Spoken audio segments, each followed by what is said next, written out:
பரபரப்பான தேர்தல் முடிவுகள் வெளிவந்துருச்சு. கிட்டத்தட்ட 5 மாநில தேர்தல் முடிவுகள்ல ஆல்மோஸ்ட் எல்லா ஆளுங்கட்சியும் பாண்டிச்சேரியை தவிர்த்து நினைக்கிறேன்.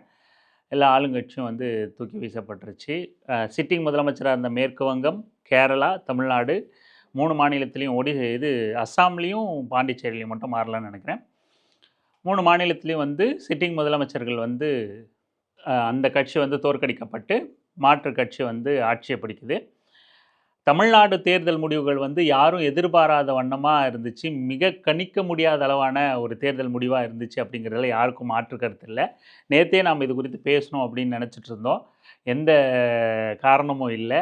தேர்தல் முடிவுகள் 4 மணி 5 மணி ஆயிடுச்சு. உறுதியாக விஜய் தான் அப்படின்னு நம்ம ஒரு முடிவுக்கு வர்றதுக்கு. ஏன்னா எப்படி வேணால் மாறலாம் அப்படிங்கிற சூழலில் தான் போய்கிட்டு இருந்துச்சு. அதுக்கப்புறம் ஒரு 3 மணியை கடந்து அவ்வளோதான் அப்படிங்கிற மாதிரி தோண பிறகு அதுக்கப்புறம் நம்ம வீடியோ பேசி எடிட் பண்ணி அது கொண்டு சேர்க்க முடியாது அப்படிங்கிற காரணத்தினால தான் இன்றைக்கி பேசுகிறோம். வேறு எந்த காரணமும் இல்லை. எல்லாம் வீடியோ போடாமல் பதுங்கிட்டானுங்க அப்படின்லாம் ஒன்றும் நீங்கள் நினைக்க தேவையில்லை நான் நினைக்கிறேன். இப்போது தேர்தல் முடிவுக்கு வருவோம். தேர்தல் முடிவு உள்ளபடியே ஒரு அதிர்ச்சி அளிக்கக்கூடிய ஒரு தேர்தல் முடிவு தான். மக்கள் ஒரு மாற்றம் அப்படிங்கிற அதை நோக்கி வாக்களிச்சிருக்காங்க. வெறும் மாற்றம்ங்கிற வார்த்தை மட்டுமே ஒர்க் அவுட் ஆயிருக்கா? இல்லை விஜய் ரசிகர்கள் மட்டும் வாக்களிச்சிருக்காங்கன்னா இல்லை, பெருவாரியான பொதுவான மக்களும் வாக்களிச்சிருக்காங்க. வெறும் மாற்றம் அப்படிங்கிற வார்த்தையை மட்டும் வச்சு வாக்களிச்சிருக்காங்களான்னா அதுவும் இல்லை. மேபி ஏதோ அவங்க சந்தித்த சிக்கல்களை, ஏதோ அவங்க பார்த்த பிரச்சனைகளை கொண்டு கூட வாக்களிச்சிருக்கலாம். ஒரு சில இடங்களில் பெருவாரியாக மாற்றம் வேணும் அப்படின்னு வேணால் வாக்களிச்சிருக்கலாம் அப்படின்னு தான் தோணுது. முதலமைச்சர் மு.க. ஸ்டாலின் அவர்களே தோற்கடிக்கப்பட்டது மிக வருந்தக்கூடிய விஷயமாக தான் இருக்குது. ஒரு முதலமைச்சர் தொகுதி மிக கடுமையாக அந்த தொகுதியை நல்ல ஒரு வளர்ச்சியை கொண்டு வந்திருக்காங்க. பல திட்டங்களை நிறைவேற்றிருக்காங்க. ஒரு ஸ்டார் தொகுதியில் ஒரு முதலமைச்சர் வேட்பாளருக்கு எதிராகவே வாக்களிப்பாங்க மக்கள் அப்படிங்கிறது பெரிய அதிர்ச்சியான ஒரு செய்தியாக தான் இருந்துச்சு. எல்லா அதிர்ச்சியையும் தாண்டி ஒரு மாற்றம் அப்படிங்கிற பர்ஸ்பெக்டிவில் வாக்களிச்சிருந்தா அதை நம்ம எடுத்துக்கிட்டாலும் கூட இதை கூட நம்ம ஒரு பாசிட்டிவாக கூட நம்ம எடுத்துக்கலாம் அப்படின்னு தான் தோணுது. விஜய் ஆட்சி அப்படிங்கிறது ரொம்ப பொறுப்பு மிக்கதாக இருக்கணும். விஜய்க்கு நிறைய பொறுப்பு இருக்குது. தேர்தலுக்கு முன்னாடி அல்லது முடிவுகளுக்கு முன்னாடி பஞ்ச் டைலாக் சினிமா வாசனம் பேசின மாதிரியே ஆட்சியிலையும் பேசிட்டு கடந்து போயிடக்கூடாது.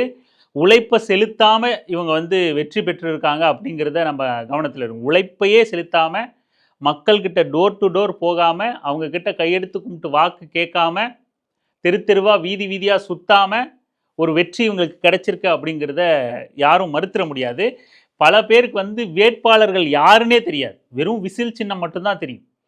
அதாவது திமுக அதிமுகவுக்கு தான் சொல்லுவாங்க சின்னத்தை மைண்டில் வச்சு ஓட்டு போடுறாங்க அப்படின்னு பெரிய குற்றச்சாட்டாக வச்சுட்டு இருப்பாங்க. வேட்பாளரை பார்க்கணும், நல்லது செய்கிறத பார்க்கணும் அப்படின்ட்டு. அதையெல்லாம் உதயசூரியனுங்கிறதோ ரெட்டையலுங்கிறதையோ தாண்டி வெறும் விசில் சின்னம் அப்படின்னு சின்னத்தை வச்சு வாக்களித்த ஒரு தேர்தலாக இந்த தேர்தலை நம்ம கவனிக்க முடியுது. ஆனால் இப்படியான ஒரு மாற்றம், இப்படி பொறுப்பு கூடுதலாக இருக்குது, விஜய் கவனத்தோடு நடந்துக்கணும், எல்லாத்தையும் தாண்டி எந்த விஷயத்தில் இதையும் நம்ம பாசிட்டிவாக பார்க்கணும் அப்படின்னு கருதுகிறோம் அப்படின்னா, மாற்றுன்னு மக்கள் பார்த்து விஜய் வாக்களித்த மக்கள் கூட சீமான இத்தனை ஆண்டுகளாக மாற்று அப்படின்னு பார்க்கல அப்படிங்கிறத நம்ம கவனிக்க வேண்டிய விஷயம். சீமானையோ பாஜக கூட்டணியையோ மாற்றா இவங்க கருதலை.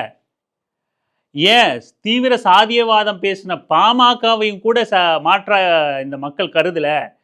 பொதுவான அடையாளத்தோட ஒருத்தர் வரும்போது எல்லாருக்குமான நபராக அவங்க அந்த விஜயோட செயல்பாடுகள் இனிமே தான் நம்ம பார்க்கணும் ஆட்சியை. ஆனால் வரும்போது ஒரு பொது அடையாளமாக நடிகன் வந்தால் ஒரு பொது அடையாளம் விழும்ல எப்போவுமே.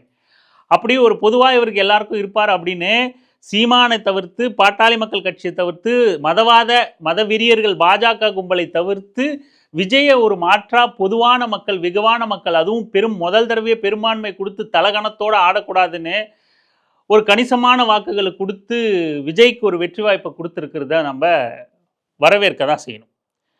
அந்த வகையில் பாஜகவை மறுத்த சாதியவாதத்தை, மதவாத பாஜக கூட்டணியான அதிமுகவை ஓரங்கட்டிய இந்த முடிவை வரவேற்கலாம் அப்படின்னு தான் நம்ம கருத்துறேன்.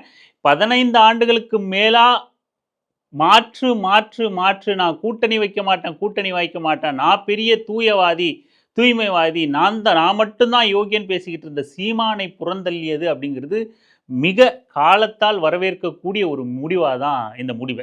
தமிழ்நாடு மக்கள் மிக மோசமான முடிவு எடுத்துட்டாங்க அப்படின்னு பேசப்பட்டுக்கிட்டு இருக்கிற இந்த சூழலிலும் கூட மோசமானதிலையும் கவனிக்கத்தக்க ஒரு முடிவாக இதை நாம் பார்க்க வேண்டியதாக இருக்குன்னு தான் நான் கருதுகிறேன். அடுத்து திமுக அந்த தபால் ஓட்டும் மிக பிரைட்டாக ஆரம்பிச்சிச்சு அவங்களுக்கு. அதுக்கப்புறம் ரொம்ப ரொம்ப ரொம்ப ரொம்ப மெதுவாக நகர்ந்து 50 47 50 47 50+50+ அப்படின்னு சொல்லிட்டு அதை தாண்டாமே விஜய் 100 விட்டு கீழே இறங்காமையே இருந்தாப்புல திமுக 50+ பெருசாக போகாமையே இருந்து பெரிய நெருக்கடிக்குள்ள திமுக இருந்துச்சு. வெகுவாக இந்த மாதிரி திமுகவுக்கு எதிரான ஒரு அலை மக்களிடத்தில் இருந்துச்சா? ஏன் கணிக்க முடியாத இது தேர்தல் முடிவுகளாக இருந்துச்சுன்னா, பொதுவாகவே நீங்கள் வந்து தமிழ்நாட்டை பொறுத்த வரைக்கும் அந்த வேவ் லென்த் புரிஞ்சிடும். இந்த ஆட்சி பிடிக்கல, ஒரு அதிருப்தியில் இருக்காங்க, கண்டிப்பாக மாற்றி வாக்களிக்க போகிறாங்க, இல்லை கண்டிப்பாக ஒரு மாற்றம் வேணும்னு நினைக்கிறாங்க. பொதுவாக மக்களோட மனநிலையை வந்து புரிந்து கொள்ளக்கூடியதாக இருந்துச்சு கடந்த காலங்களில். மாற்று எதிர்பார்க்குறாங்க, இல்லை தொடரட்டும்னு நினைக்கிறாங்க, இல்லை இந்த மாதிரி கூட்டணிகள் வந்து சிதறி கிடக்கிறது, அந்த மாதிரியான கணிப்புகள்லாம் ஒர்க் அவுட் ஆகக்கூடிய ஒரு நிலைமை இருந்துச்சு. இந்த தடவை திமுக ஆட்சி மேலே அப்படி பொதுவான ஒரு வெறுப்பு அலை அப்படிங்கிறது இருந்துச்சா அப்படின்னா, கடந்த காலங்களில் கூட ரவுடிசம், கட்ட பஞ்சாயத்து கட்சி, ரவுடி கட்சி திமுக அப்படிங்கிற ஒரு பிராண்டிங் எல்லாம் இருந்துச்சு திமுக மேலே. 2021 அதை தான் விளம்பர யுக்தியாக கூட அதிமுக பயன்படுத்துச்சு. ஆனால் பெரிய சாதனையாக 2021 26 வரைக்கும் வந்து திமுக வந்து தங்க மேலே உள்ள அந்த கட்ட பஞ்சாயத்து கட்சி, ரவுடி கட்சி அப்படிங்கிற அந்த இமேஜை கம்ப்ளீட்டாக எரேஸ் பண்ணாங்க. பெரிய அளவில் இந்த சமூக வலைதள காலங்கள் கூட அவங்க கட்ட பஞ்சாயத்து ரவுடிசம் பண்ணுறாங்கிறப்ப கூட சமூக வலைதளம் இல்லை, ஆனாலும் அவங்க மீது அப்பேற்பட்ட ஒரு பிராண்டிங் வந்து இருந்துச்சு. இந்த சமூக வலைதள காலத்தில் கூட அது எல்லாம் வெகுவாக வந்து மாற்றப்பட்டு அப்படியான ஒரு சூழலே நிகழாத வண்ணம் ரொம்ப ரொம்ப திறமையாக கையாண்டு அந்த கட்சி மீது இருந்த அந்த கரையை, அந்த விஷயத்தை கையாண்டு விளம்பரப்படுத்தி அவங்களுக்கு எதிராக பிரச்சாரம் பண்ண இயலாத அளவுக்கு எதிர்கட்சி அவங்க வந்து ரொம்ப ஸ்மூத்தாகவே தங்க மேலே உள்ள அந்த கரையை தொடச்சிட்டாங்க அப்படின்னு தான் சொல்லணும்.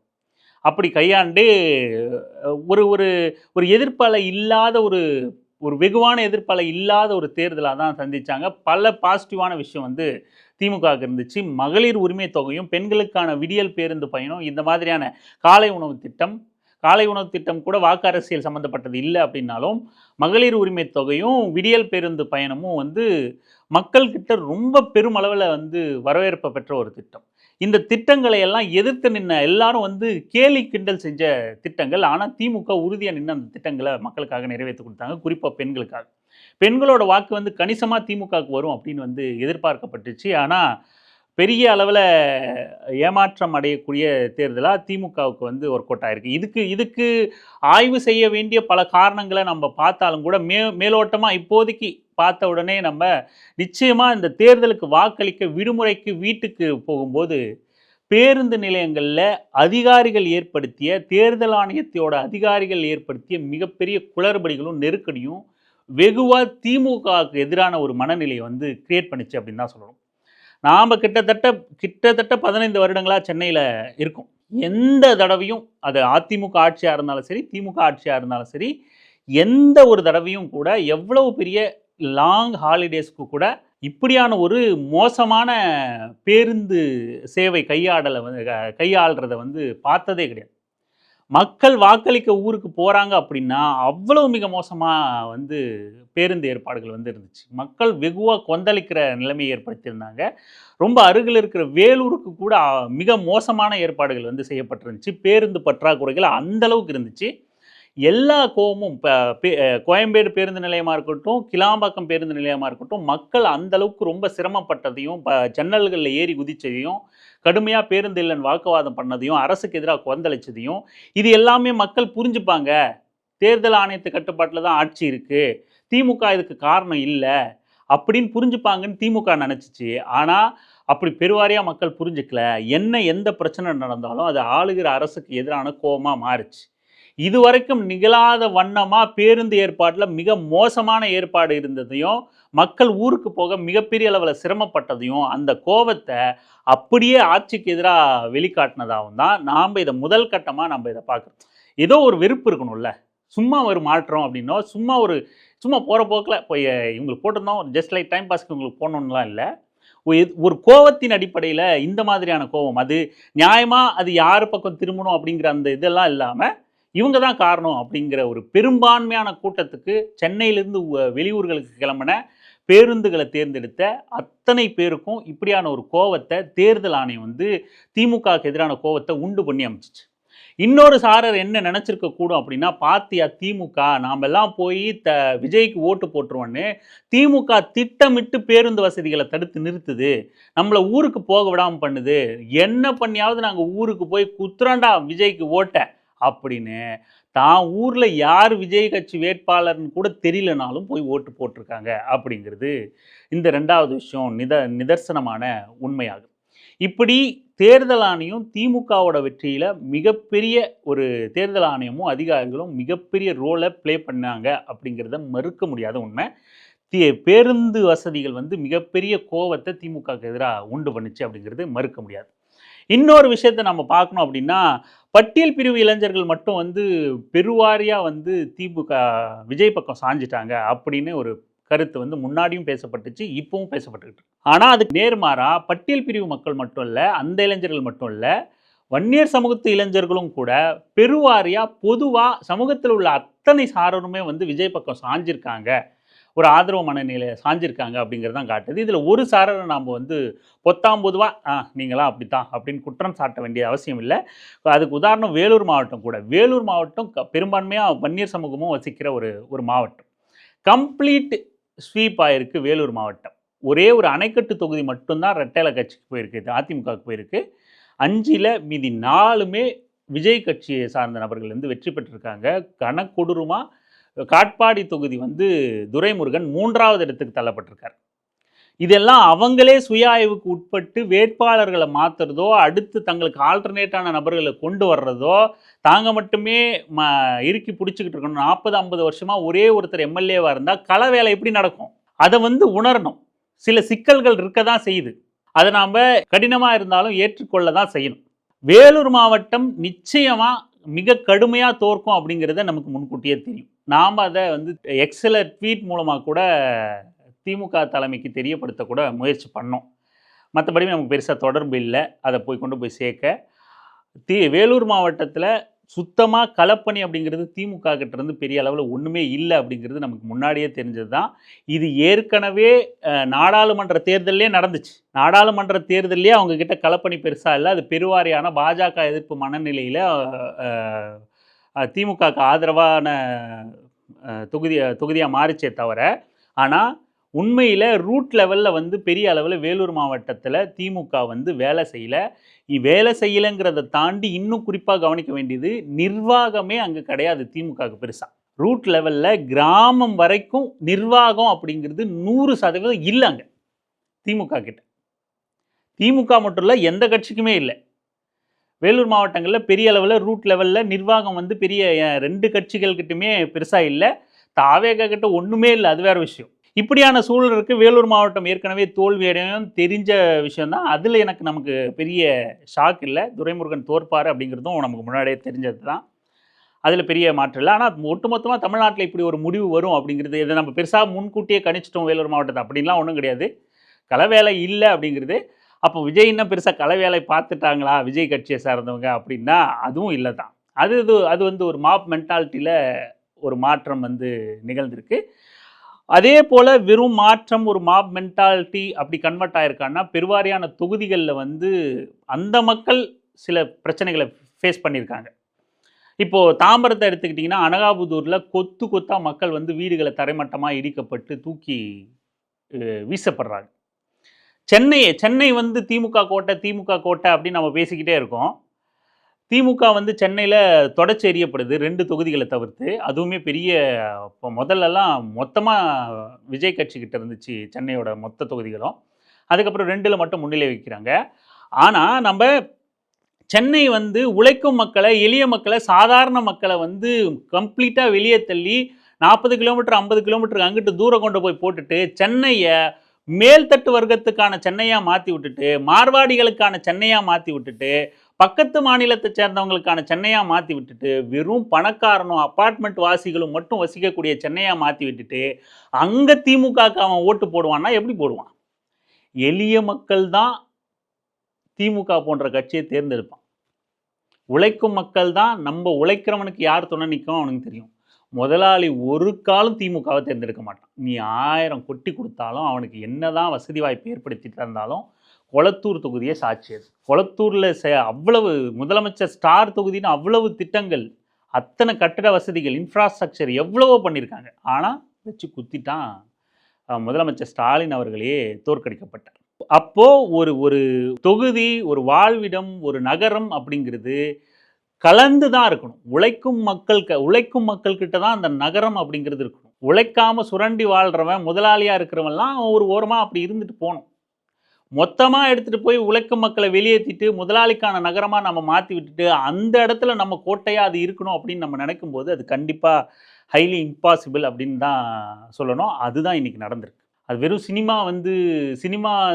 சினிமானால கூட தேர்ந்தெடுப்பாங்க. ஏன்னா அங்கே உழைக்கும் மக்கள் இல்லை. இப்படி சென்னையை நம்ம ஒரு விதமாக பார்க்க வேண்டியதாக இருக்குது. சென்னையோட திமுக தோல்வியை ஒரு விதமாக பார்க்க வேண்டியதாக இருக்குது. அதுக்கப்புறம் சென்னையிலேருந்து வெளியே போய் வெளியூர்களுக்கு ஓட்டு போட போன மக்களோட இம்பேக்ட் திமுகவோட தேர்தலில் மிகப்பெரிய ரோல் ப்ளே பண்ணியிருக்கு.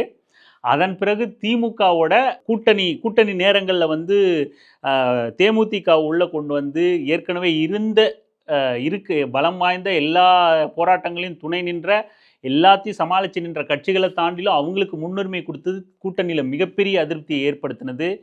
இப்படியான பல விஷயங்கள் ஒர்க் அவுட் ஆனது. அதன் பிறகு திமுக எல்லாரும் கேட்டாலும் கொஞ்சம் மெத்தன போக்கு இருந்துச்சு அப்படிங்கிறாங்க. அது அந்தந்த தொகுதியை பொறுத்தது. அந்தந்த தொகுதிக்குள்ளே இருந்த வேட்பாளர்கள், நிர்வாகிகள் எப்படி செயல்பட்டாங்கிறத பொறுத்து இதெல்லாம் அவங்க ஆய்வுக்கு உட்படுத்த வேண்டிய விஷயம் தான். அதெல்லாம் மேம்போக்காக நம்ம பார்த்தோம்னா இந்த விஷயங்கள் வந்து ஒர்க் அவுட் ஆகிருக்கு. விஜய் கட்சி அதனால் பெரிய சிறப்பாக செயல்பட்டு வந்துட்டாங்கன்னா இல்லை. ஜீரோ செயல்பாடுகளில் உழைப்பே இல்லாமல் எந்தவித உழைப்பு, பொருளாதாரம் எதையும் பெருசாக செலவு பண்ணாமல் அவங்கக்கிட்ட வந்து வெற்றி வாகை கொடுக்கப்பட்டிருக்கு.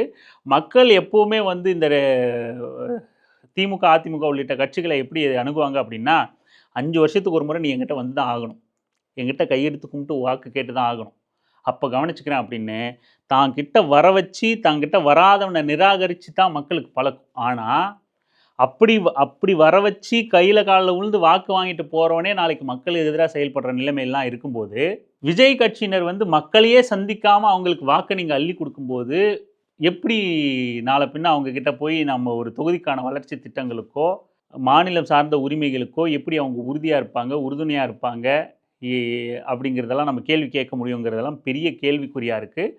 இதை அத்தனையும் தாண்டி இப்போ விஜய் வந்து மீனவர் படுகொலைக்கு எதிராக ஒரு குரல் கொடுக்கும்போது அது மிக வலுவாக இந்திய அளவில் தாக்கத்தை ஏற்படுத்துது. கடிதம் மட்டும் எழுதிட்டு இருந்தார் ஸ்டாலின் அப்படின்னு விஜய் விமர்சனம் வச்சுருக்காரு. அதுக்கு மாற்றாக விஜய் என்ன பண்ண போகிறார் அப்படிங்கிற கேள்வி இருக்குது. இனிமேல் மீனவர் படுகொலை நடக்காதா, மீனவரோட படகுகள் அடித்து நொறுக்கப்படாதா அப்படிங்கிற கேள்வி இருக்குது. சாதி ஆணவ படுகொலைகளுக்கு விஜய் ஏற்கனவே குரல் கொடுக்கவே இல்லை. சரி, குரல் கொடுக்காமல் அப்படியே பொதுவாக இருந்து பொத்தாம்பொதுவாக வாக்கு வாங்கிக்கிறேன் அப்படின்னு வாங்கிட்டு வந்தாலும் வெற்றி பெற்ற பிறகாவது அந்த மக்களுக்கு ஆதரவாக இருக்க போகிறாரா, இந்த மாதிரி அநீதிகளுக்கு எதிராக செயல்பட போகிறாரா? திருப்பரங்குன்றத்துல எல்லாம் விசிலுக்கு வெற்றி பெற வச்சதெல்லாம் மிக கொடுமை. ஏன்னா எந்த நிலைப்பாட்டும் எடுக்காத ஒரு கட்சி வந்து தாவேகா. திருப்பரங்குன்றத்தில் அவ்வளோ பெரிய கலவரமாக்குற திட்டத்தோட பாஜக அங்கே வந்து செயல்பட்டுச்சு. எந்த நிலைப்பாடும் இல்லாமல் அதுலேருந்து அமைதி காத்து பதுங்கு குழிக்குள்ளே பதுங்கின கட்சி தாவேகா. அங்கே தாவேகா வந்து வெற்றி பெற்றிருக்கு. மதுரை கம்ப்ளீட்டாக ஒரு தொகுதியை தவிர்த்துன்னு நினைக்கிறேன், கம்ப்ளீட்டாக வந்து தாவேகா கட்டுப்பாட்டுக்கு போயிருக்கு. இது எங்கே போய் முடியுதுன்னு தெரியல. எனிவே என்ன ஆனாலும் தேர்தல் முடிஞ்சிருச்சு, ரிசல்ட் வந்துருச்சு. தனிப்பெருங்கட்சியாக விஜய் மாறிட்டார். பெரும்பான்மை கட்சியாக இல்லைனாலும் தனிப்பெருங்கட்சியாக விஜய் கட்சி தமிழக வெற்றி கழகம் வந்துருச்சு. இனி நாம் விரும்பினாலும் விரும்பாட்டியும் அதிர்ச்சிக்குள்ளானாலும் ஆனந்தமாக எடுத்துக்கிட்டாலும் விஜய் தான் நமக்கும் சேர்த்து, விஜய் கட்சி தான் நம்மையும் சேர்த்து ஆளப்போகுது கூட்டணி வச்சு. ஸோ அவங்களோட தவறுகளையும் சுட்டி காட்ட கடமைப்பட்டிருக்கோம், கேள்வி எழுப்ப கடமைப்பட்டிருக்கோம். தொடர்ந்து களமாடுவோம். இது ஆச்சரியமான அதிர்ச்சிக்குள்ளான ஒரு தேர்தல் முடிவாக இருந்தாலும் அத்தனையும் ஏற்றுக்கிட்டு தொடர்ந்து அரசியல் வெங்காயம் மக்களுக்கான தங்களோட களப்பணியை தொடரும். சாதியத்துக்கு எதிரான தங்களோட தொடர் யுத்தத்தை தொடரும். எந்த சமரசமும் இல்லாம தொடர்ந்து ஆளுங்கட்சியை எதிர்த்து கேள்வி கேட்டுக்கிட்டும் இந்த தளத்தில நம்ம உறுதியா நிப்போம். தொடர்ந்து இன்னும் தேவைப்பட்டுச்சுன்னா, தொகுதி வாரியா இன்னும் விடுதலை சிறுத்தைகள் கட்சியோட வெற்றி தோல்வி குறித்து நம்ம ஆய்வு செய்ய வேண்டியது இருக்கு. அது குறித்து நிறைய விவாதிக்க வேண்டியது இருக்கு.